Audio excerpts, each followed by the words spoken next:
여러분은 사랑의 좋은 기억이 아픔의 기억으로 남은 경험이 혹시 있습니까? 과거를 떠올려 보면 사랑의 좋은 기억이었는데 시간이 지나고 아픔의 기억으로 바뀌어지는 경험들이 있을 수 있습니다. 아마 여기 계신 분들 중에도 문득 지나가는 그런 사람이 생각날 수도 있습니다.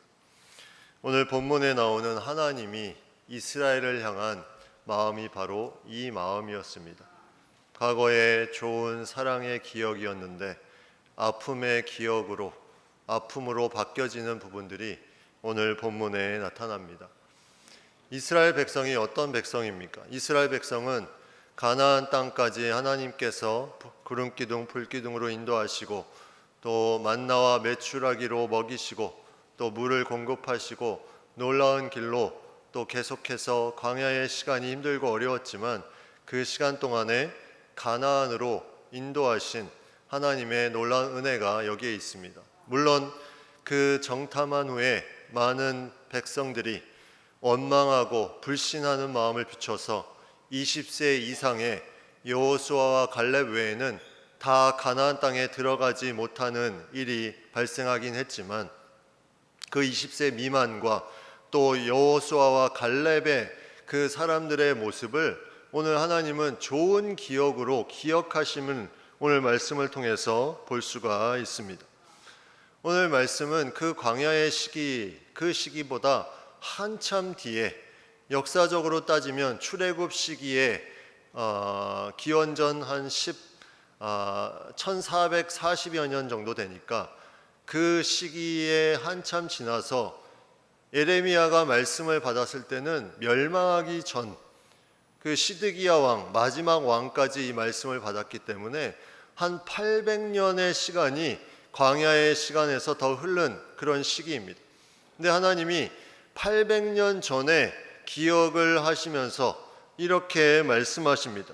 2절의 내용이 그 내용이 나오는데 이 2절의 내용을 우리가 한번 보시면 여호와께서 이와 같이 말씀하시기를 내가 너를 위하여 내 청년 때의 인애와 내 신혼 때의 사랑을 기억하노니 곧 씨 뿌리지 못하는 땅 그 광야에서 나를 따랐음이니라. 이 말씀을 세번역 성경으로 보면 조금 더 구체적으로 이해할 수 있습니다. 내가 젊은 시절에 얼마나 나에게 성실하였는지, 내가 신부 시절에 얼마나 나를 사랑하였는지, 저 광야에서 씨를 뿌리지 못하는 저 땅에서 내가 어떻게 나를 따랐는지 내가 잘 기억하고 있다. 너의 조상들의 그런 어떤 그 광야에서 나오는 가나안 땅에 들어갔던 그런 조상들의 마음에 계속해서 그들의 청년의 때의 인애와 그 성실함과 또 신혼의 때 그 사랑 그리고 그 말씀을 따라서 잘 따라간 것을 내가 기억하고 있다. 하나님이 이걸 말씀하고 있습니다. 왜 이 말씀을 하실까? 너의 좋은 점을 내가 기억하고 있어. 너의 그 조상들의 좋은 점, 좋았던 부분들을 기억하고 있어. 광야에서 나를 잘 따랐어. 그 어려운 광야의 생활, 우여곡절 끝에 40년의 그 방황을 하다가 다시 돌아오는 가나안으로 돌아오는 그때까지 잘 따랐던 너희의 조상들의 그런 따랐던 사람들이 그 가운데 있었어 하면서 그들의 인애와 사랑을 기억한다고 말씀하고 있습니다. 너무나 귀한 관계이죠. 하나님이 그 오래전에 그 백성들을 향한 마음을 기억하고 거기에 대해서 칭찬하고 계시는 부분들 얼마나 아름답고 좋은 관계입니까? 그 이유가 오늘 3절에 이제 이렇게 나오는데 여호와를 위한 성물 곧 그의 소산 중 첫 열매이니 이렇게 말합니다.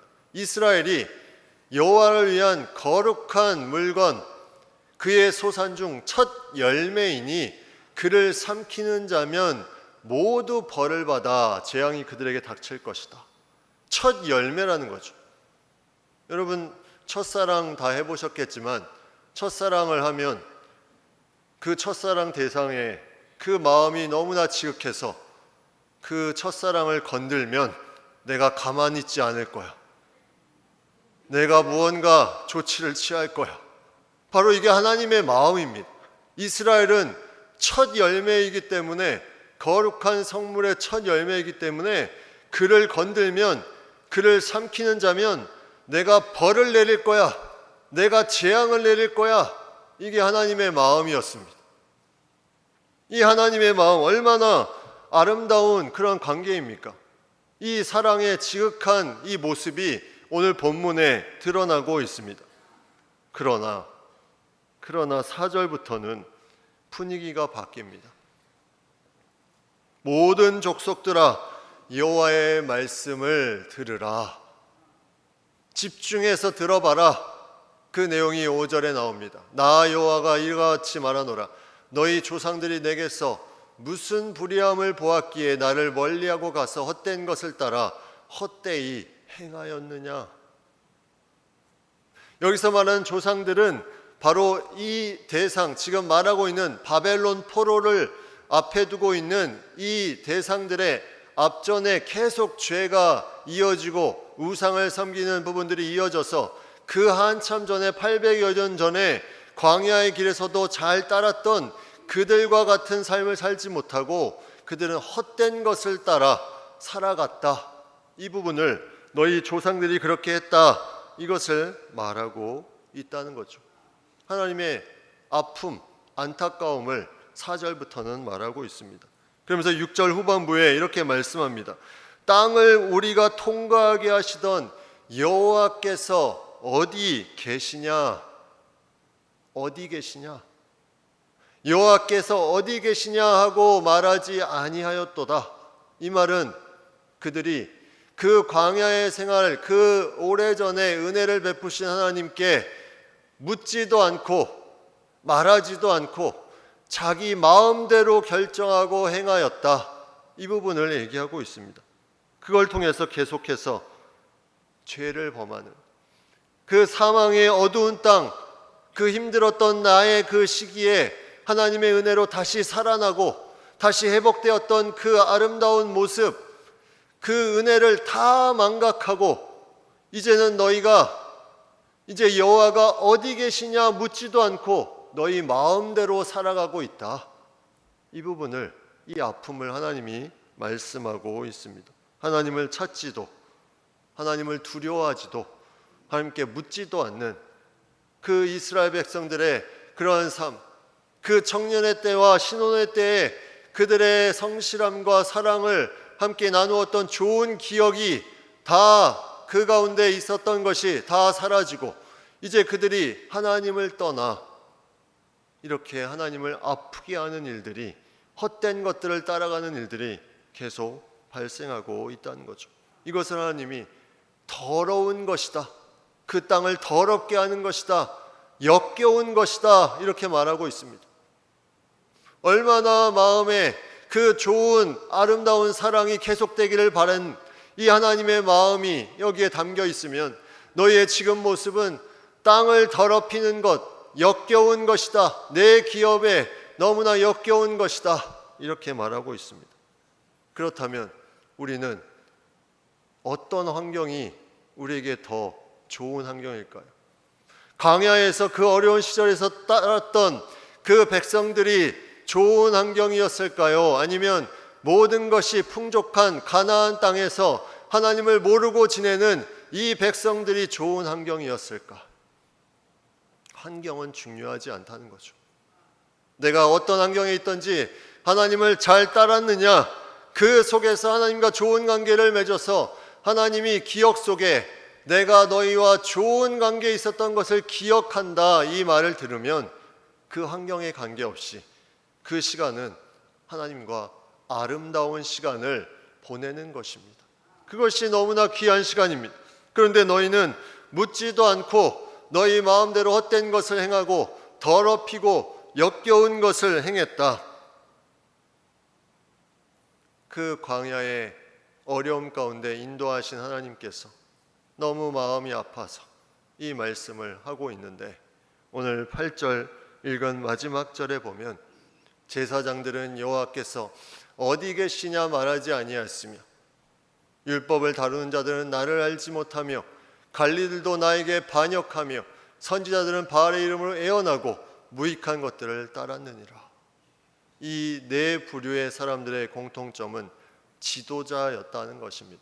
제사장, 율법을 다루는 자, 관리, 선지자.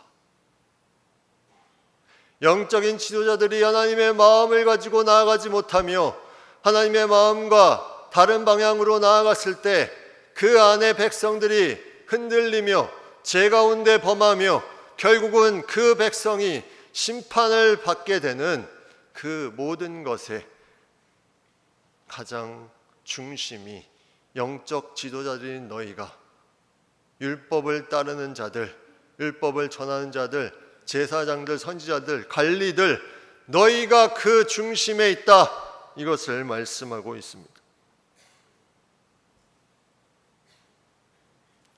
한국갤럽에서 조사한 목회 데이터 연구소에서 발표한 한국인의 종교 통계 자료를 검색을 통해서 보게 되었는데 1980년대만 해도 이 기독교가 아니라 종교입니다.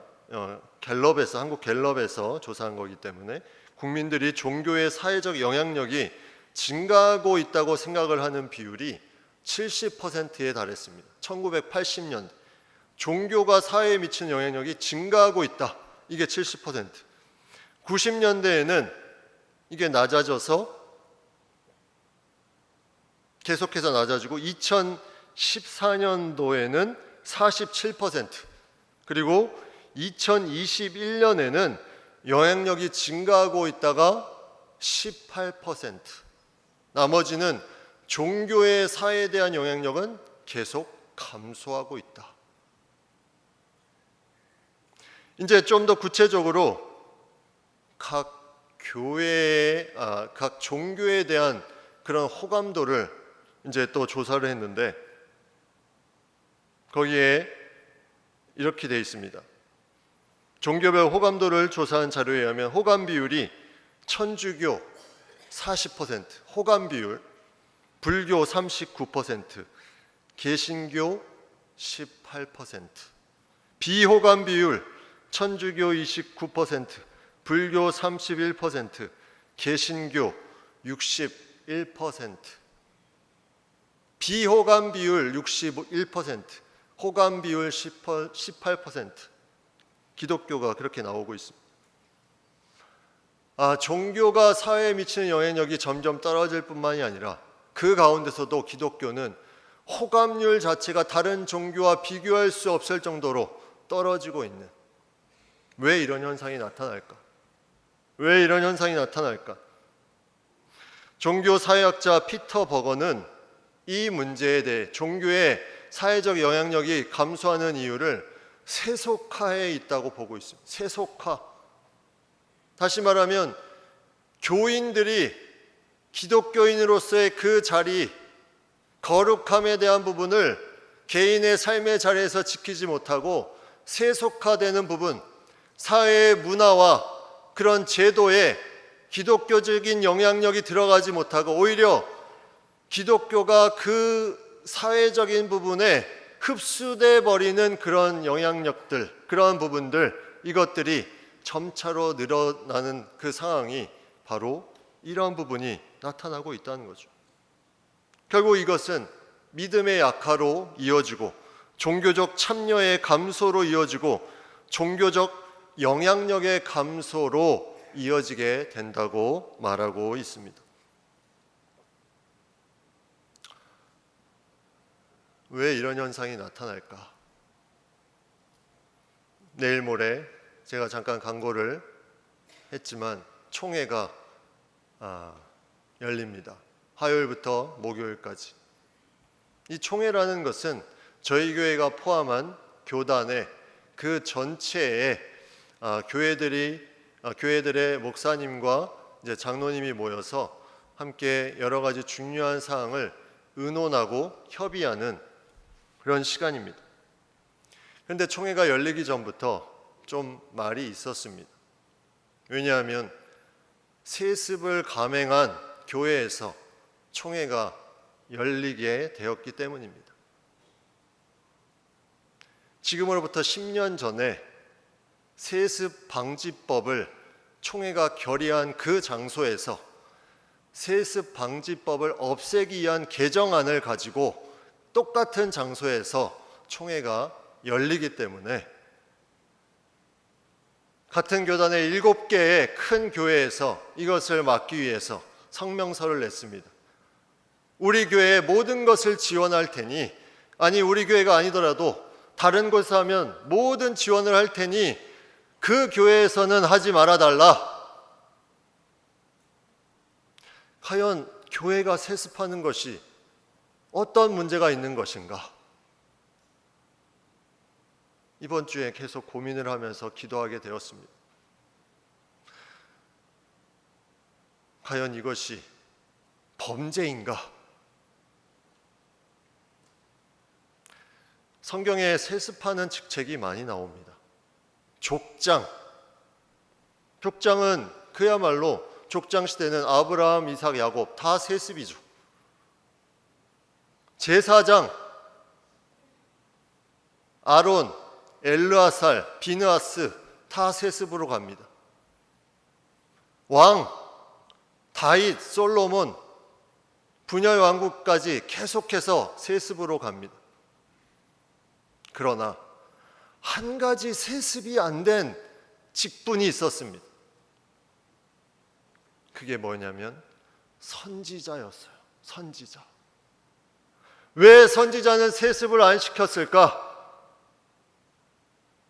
갑자기 그 생각이 떠올랐습니다. 왜 선지자는 세습을 안 시켰을까? 하나님의 말씀을 예언하고 선포하고 이 사회의 영향력을 바라는 그 선지자는 왜 세습을 안 시켰을까? 세습한 교회 있을 수 있습니다. 세습할 수 있습니다. 족장으로서의 위치가 커질 수 있습니다. 제사장으로서의 그런 제사의 부드러움이 생길 수 있습니다. 왕으로서 다스리는데 편리할 수 있습니다. 그러나 선지자의 직분을, 사회적 영향력을 더 이상 발휘할 수는 없습니다. 그게 하나님의 마음, 그게 아픔입니다.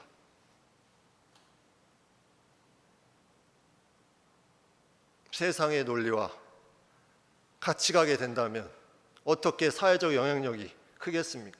이거는 꼭 세습뿐만이 아니라 모든 영적인 도덕적인 타락과 돈, 횡령, 부정부패, 이것이 위에서부터 계속해서 나타나고 있기에 여기에 어떻게 호감도를, 사회적 영향력을 말할 수가 있겠습니까?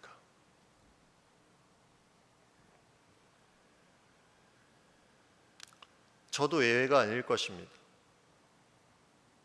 그러한 문제에 어떤 목회자도 예외일 수 없습니다. 어떤 영적 지도자도 예외일 수 없습니다. 이것은 정죄하고자 하는 부분이 아닙니다. 그래서 이번 총회가 더욱 저는 기대가 됩니다. 왜냐하면 하나님은 인간의 생각과는 다른 것들을 항상 준비하고 계시기 때문에 그래서 더 기대가 됩니다. 총회 세습을 막았던, 금지했던 교회에서 총회 세습을 다시 일으키는 개정안을 교묘한 법으로 포장해서 세우려고 하는 그 부분에 하나님의 놀라운, 인간이 생각하지 못하는 부분이 있으리라 저는 분명히 믿고 기대를 하고 있습니다. 하나님이 주시는 말씀을 전하는 이 직분이 얼마나 귀하고 아름다운지, 저는 목자, 목회, 목사라는 말에 가장 핵심적인 부분에 제사장의 부분도 있고 다스리는 부분도 있고 여러 부분이 있을 수 있지만 선지자로서의 그 직책이 가장 중요하다고 봅니다. 왜냐하면 하나님이 믿는 사람들을 통해서 이 사회의 중심이 되기를, 하나님의 아름다운 영향력이 미쳐지기를 원하기 때문에 그것이 사라지면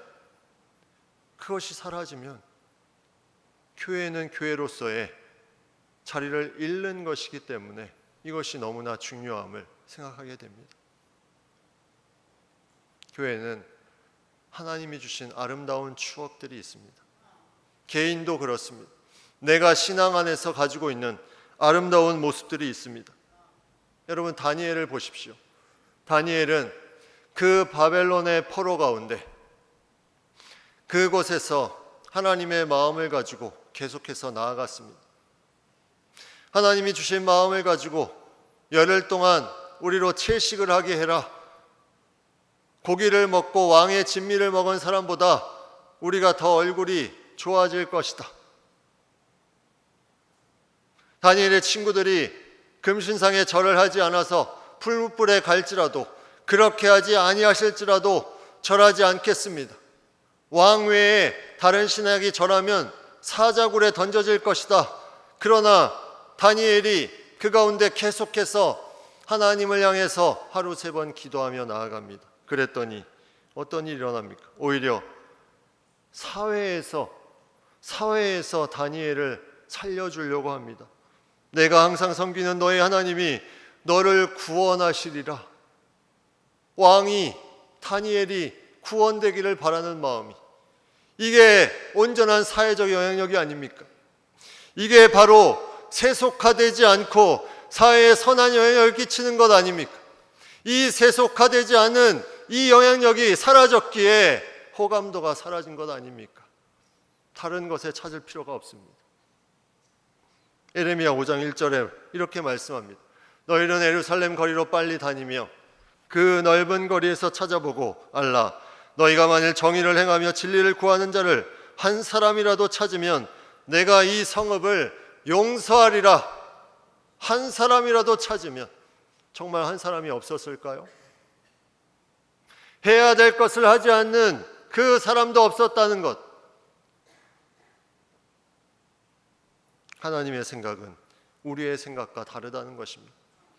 하나님의 마음은 우리의 생각과 달라서 우리는 이렇게 저렇게 생각할 수 있지만 하나님은 그 안에 더 원대한 뜻을 가지고 그 마음 가운데 아름다운 백성들과의 관계를 계속 갖기를 원하신다는 것입니다.